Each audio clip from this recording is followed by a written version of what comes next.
द्वापर युग का समय था। जब जब धर्म का क्षय होता है तब तब भगवान श्री कृष्ण अपनी लीलाओं के द्वारा धर्म की स्थापना करते हैं। द्वारका के राजमहल में एक दिन गरुड़ जी, जो भगवान विष्णु के वाहन और परम भक्त हैं, भगवान श्री कृष्ण के दर्शन करने आए। गरुड़ जी का हृदय भक्ति भाव से परिपूर्ण था, परंतु उनके मन में एक जिज्ञासा थी। उन्होंने देखा कि भाद्रपद पूर्णिमा से लेकर आश्विन मास की अमावस्या तक विशेष रूप से श्राद्ध, तर्पण और पितरों के निमित्त अनेक अनुष्ठान किए जाते हैं। हर जगह लोग पिंडदान और जलदान करते हैं, परंतु इसके पीछे का रहस्य और महत्व वे विस्तार से जानना चाहते थे। गरुड़ जी हाथ जोड़कर बोले, प्रभु आप सुरज्ञ हैं, आप ही धर्म के ज्ञाता और पालक हैं। मैंने देखा है कि इस कालखंड में मनुष्य विशेष रूप से अपने पितरों को जल अर्पण करता है, ब्राह्मणों को भोजन कराता और पिंडदान करता है, और कहते हैं कि इससे पितृ प्रसन्न होकर आशीर्वाद देते हैं। परंतु प्रभु, मैं ये जानना चाहता हूँ कि पितृ पक्ष का वास्तविक महत्व क्या है? यह कब से प्रारंभ होता है? पितरों को जल और भोजन अर्पित करने से वे कैसे संतुष्ट होते हैं? तो यदि कोई मनुष्य यह कर्तव्य न करे तो उसके जीवन पर क्या प्रभाव पड़ता है? भगवान श्री कृष्ण मधुर मुस्कान के साथ बोले, हे गरुड़, तुम्हारा प्रश्न अत्यंत कल्याणकारी है। जो मनुष्य पितृ पक्ष का महत्व समझ लेता है और श्रद्धा से पितरों का पूजन करता है, वह स्वयं और उसका वंश दोनों सुखी होते हैं। इस पक्ष को महाल्या कहा गया है, क्योंकि इसमें पितरों की महाल्या अर्थात विशेष उपस्थिति मानी जाती है। हे गरुड़, पितृ अदृश्य लोक में निवास करते हैं। जब जब उनके वंशज श्राद्ध, तर्पण और पिंडदान करते हैं, तब वे प्रसन्न होकर उनके कुल का कल्याण करते हैं। यही कारण है कि यह काल मनुष्य के जीवन में अत्यंत महत्वपूर्ण है। श्री कृष्ण ने आगे कहा, हे गरुड़, इस पितृ पक्ष की उत्पत्ति प्राचीन काल से है। जब सूर्य देव दक्षिणायन में प्रवेश करते हैं तब देवताओं का बल क्षीण होता है और पितरों का बल प्रबल होता है। इसलिए दक्षिणायन के इन 16 दिनों में पितरों की पूजा का विधान किया गया है। बहुत समय पूर्व राजा क्रुश नामक एक धर्मात्मा शासक थे। वे दानशील, सत्यवादी और प्रजापालक थे, किंतु उनके कुल में पूर्वजों ने कभी पितरों के निमित्त श्राद्ध नहीं किया था। परिणाम स्वरूप जब राजा क्रुश स्वर्गलोक गए तो उन्हें पितरलोक में ठहराया गया और उनके पितर उनसे मिलने आए। वे अत्यंत कृशकाय और दुखी थे। उन्होंने राजा से कहा, वत्स, तुमने अपने जीवन में धर्म का पालन किया, प्रजा का पालन किया, परंतु हमारे लिए कभी अन्न जल का अर्पण नहीं किया। इसी कारण हम सतप्त हैं। यदि तुमने हमारे लिए श्राद्ध और पिंडदान किया होता तो हम दिव्य देह प्राप्त करते और सुख भोगते। राजा क्रुश ने पश्चाताप किया और नारद मुनि से उपाय पूछा। नारद जी ने उन्हें बताया कि भाद्रपद शुक्ल पूर्णिमा से लेकर अश्विन अमावस्या तक प्रतिदिन श्राद्ध करने से पितर तृप्त होते हैं। राजा क्रुश ने श्रद्धा से इस काल में पिंडदान और तर्पण किया, तब उनके पितर संतुष्ट हुए और आशीर्वाद देकर दिव्य लोक को प्राप्त हुए। उसी दिन से यह पितृपक्ष प्रारंभ हुआ। पितृपक्ष का महत्व और फल। श्री कृष्ण बोले, हे गरुड़, जो मनुष्य श्रद्धा से इस काल से अपने पितरों को अन्न, जल, तिल और पिंड अर्पित करता है, उन्हें अनेक पुण्य की प्राप्ति होती है। पितृ प्रसन्न होकर संतान को आयु, आरोग्य और संपत्ति का वरदान देते हैं। पितरों की कृपा से कुल में सुख, शांति और सतति की वृद्धि होती है। यदि कोई मनुष्य श्राद्ध न करो तो पितृ कुपित होकर वंशजों को विघ्न बाधा देते हैं।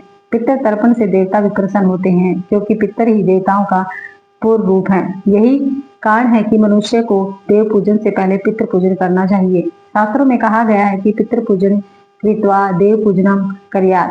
पितृ संतुष्ट हुए तो देवता भी संतुष्ट होते हैं। गरुड़ जी का दूसरा प्रश्न। गरुड़ जी ने पुनः कहा, प्रभु, यदि कोई गरीब मनुष्य है जिसके पास पिंडदान करने योग्य सामग्री नहीं है, तो क्या वह पितरों का श्राद्ध कर सकता है? श्री कृष्ण बोले, हे गरुड़, पितर केवल श्रद्धा देखते हैं, वैभव नहीं। जो मनुष्य जल और तिल मात्र से तर्पण करता है उनका भी श्राद्ध पूर्ण माना जाता है।